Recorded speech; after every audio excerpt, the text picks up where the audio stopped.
For those who have the patience to watch these YouTube videos, you might remember from my last video we had to turn back because of a cooling issue yet again, even though I'd flushed it out.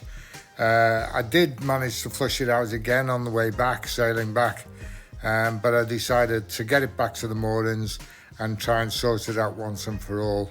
So this is about how I did it. Well, I just rigged this line up and just put a load of citric acid in below the manifold now that will go direct into the engine.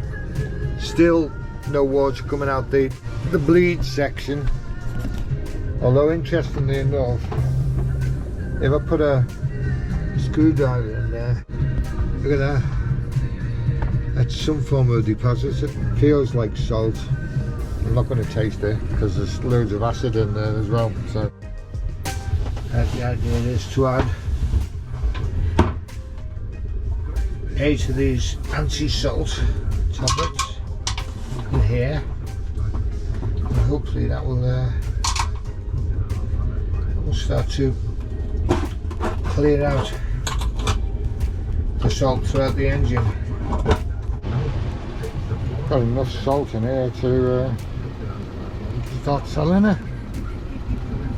Salt residue in that engine is ridiculous.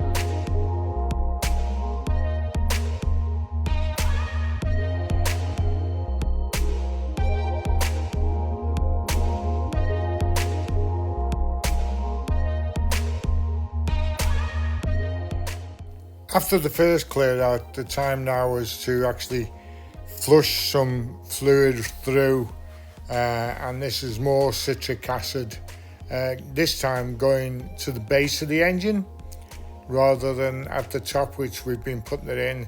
So this is actually going in at the bottom now. Well, allowing the flush to go through, I decided to try and take off the thermostat housing and have a look in there. Unfortunately, that wouldn't come off. It was really difficult. So in the end, after a suggestion from Gareth, was take the main block that holds the thermostat housing and take that off so I could work on it at home, which is what I did. And this was the result when we took it off. I've got water in all of that now. So that whole block is now full of water. And citric acid. And citric acid, yeah. You can see it dribbling out. I wasn't going to come down today because the weather's still there, yuck, to say the least.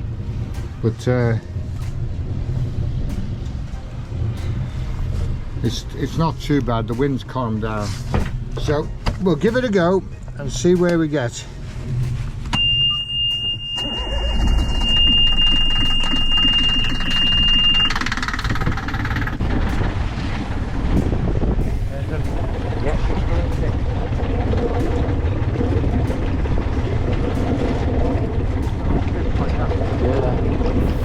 That green stuff that is coming out is eco-friendly apparently, and it's the blue through that I put in and the lime kill. They're both eco-friendly, but it cleans the engine out apparently. That's what it says on the tin. Yeah, and once it circulates the engine as well. Yeah, that's not bad, that.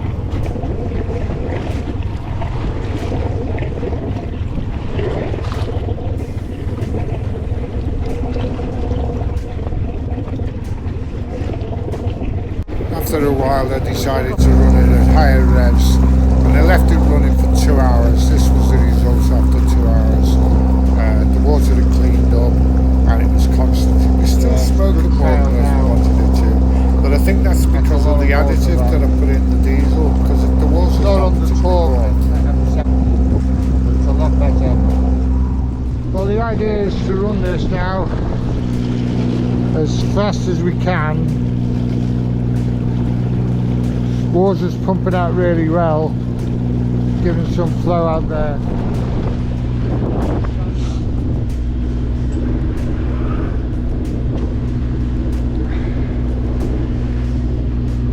Bloody awful day to test it, mind you. It really is. Like, we just come through this horrible shower.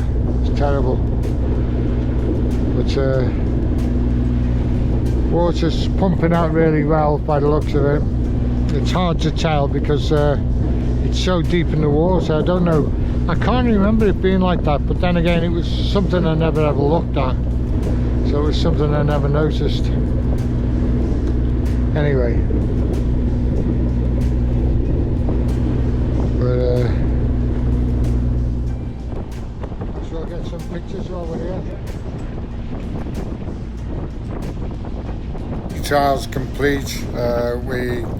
All was satisfactory really. The water was coming out really well. It was lukewarm. The engine top of the head stayed at about 40 degrees and the bottom was 50 degrees, so that wasn't too bad.